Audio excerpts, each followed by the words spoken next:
Muito boa tarde! Chegamos mais uma vez ao programa nada mais, nada menos do que Mártires da Igreja. E como prometido a respeito de ontem, nós vamos falar hoje do nosso querido São Cipriano de Cartago, o pai da igreja que teve toda a confusão com o bispo Estevão, que queria impor a sua autoridade lá na igreja do norte da África, se colocando como o bispo dos bispos, empeitando os demais bispos, como aconteceu no sétimo concílio de Cartago, na reunião dos 87 bispos, aonde o próprio Cipriano de Cartago disse que os hereges só poderiam ser batizados e o seu batismo só seria válido se fosse feito pela igreja e não por eles, assim contrariando praticamente a doutrina e o conhecimento e a heresia do nosso querido Estevão, que era praticamente um herege do bispo de Roma. Vamos lá, o primado de Roma, nós vamos falar hoje a respeito disso, e um dos textos mais usados a respeito do primado de Roma é o da Unidade da Igreja, do capítulo 4, verso 9 da Epístola de São Cipriano. E o texto vai dizer o seguinte: o primado é conferido a Pedro, para que fosse evidente que há uma só igreja e uma só cátedra. Só que nós temos um problema aqui, é que esse sentido aqui não traz uma supremacia de algo jurídico ou universal, mas o que o texto está tratando é da unidade da fé apostólica e também praticamente de Pedro sendo o símbolo dessa unidade e não de uma jurisdição universal onde Pedro se coloca como o bispo acima de todos. E nós vamos ter outros problemas com isso. Então ele não era papa acima de todos, não, isso aqui é um símbolo da união e fé apostólica. E além disso, Brasil, nós temos algumas versões, duas versões também a respeito disso, que vão tratar a respeito dessa unidade, que Pedro não é mencionado nos manuscritos mais antigos desse mesmo tratado. E assim, praticamente, não significa que Pedro não era considerado o tal bispo supremo, como é defendido por os católicos da atualidade, mas pelos católicos antigos ou cristãos antigos, praticamente não temos essa versão. Além disso, Brasil, nós podemos ver o que o doutor da igreja, o que um grande teólogo, por exemplo, fala. O J.N.D. Kelly, ele vai dizer o seguinte: a ênfase é na unidade da igreja, baseada no colégio episcopal. Pedro é símbolo da unidade, não de uma jurisdição romana. Então ele é símbolo da unidade. Então não tem uma supremacia papal, como muitos querem se levantar contra o Cânon, por exemplo.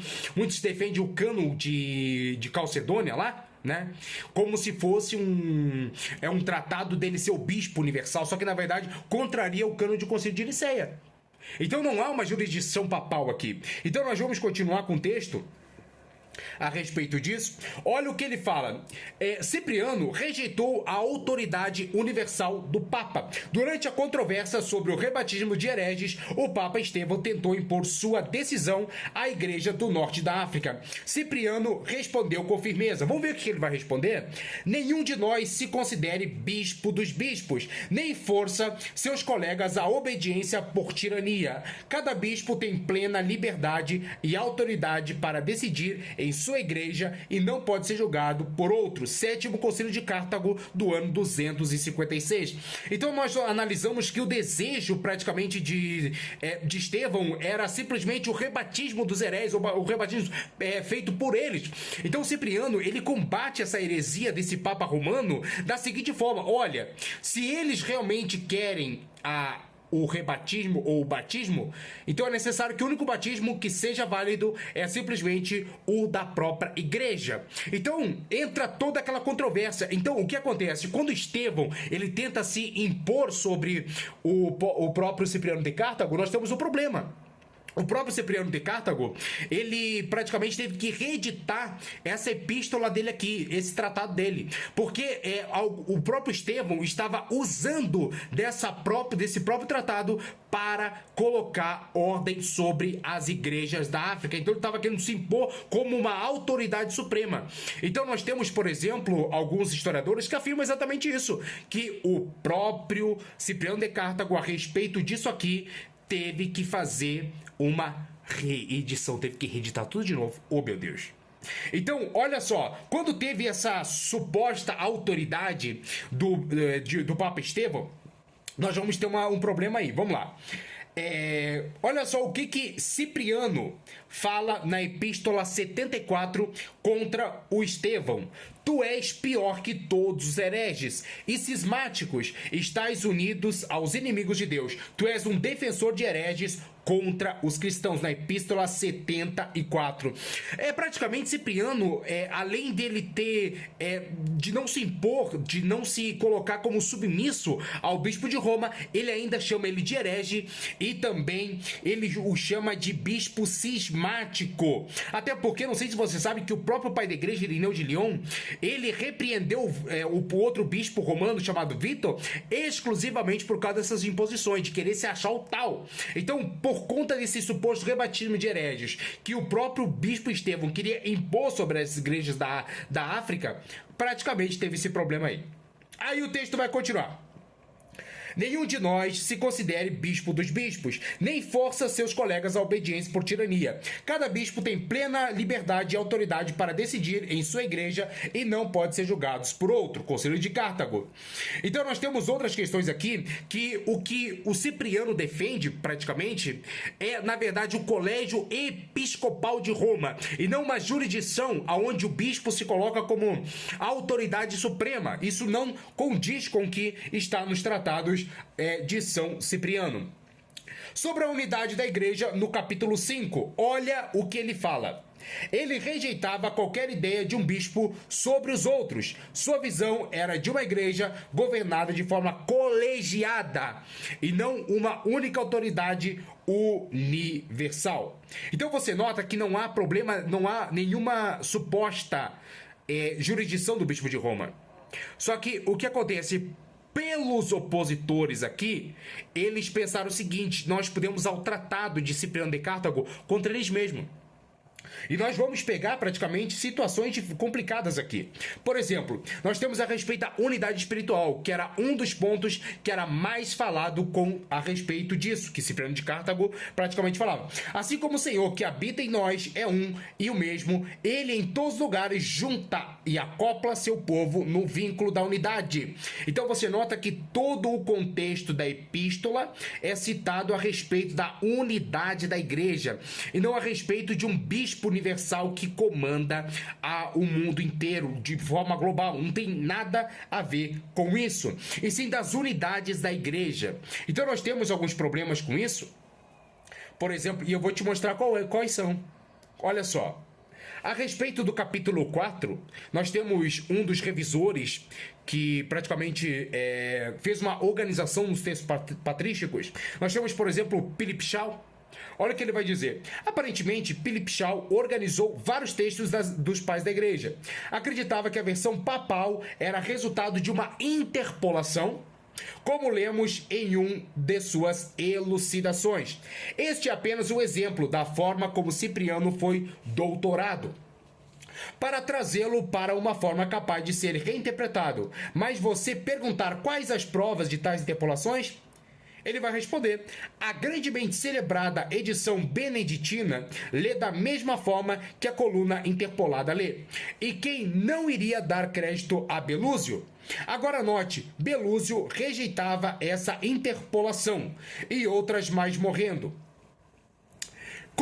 Com seu trabalho inacabado, o término da tarefa foi atribuída ao monge sem nome, que confessa que ele corrompeu o trabalho de Belúzio, ou melhor, se gloria na façanha. Não além disto, diz, foi necessário alterar não poucas coisas nas notas de Belúzio. A mais poderia ser alterada se pudesse ser feito convenientemente, mas a edição saiu e se passou como genuíno trabalho do próprio erudito. Então você nota que o próprio Philip Shaw, falando a respeito dessa epístola, ele mesmo afirma, ele foi um dos organizadores dessa epístola aqui, e ele mesmo fala que é a interpolação. Olha que interessante.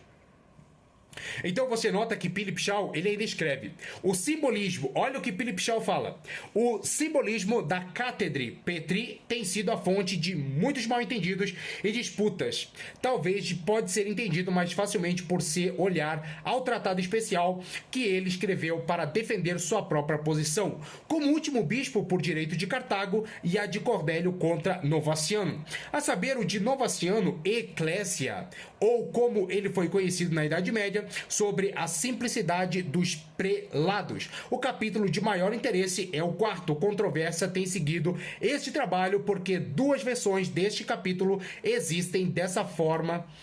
A aceitação de uma versão ou outra tem geralmente seguido linhas denominacionais.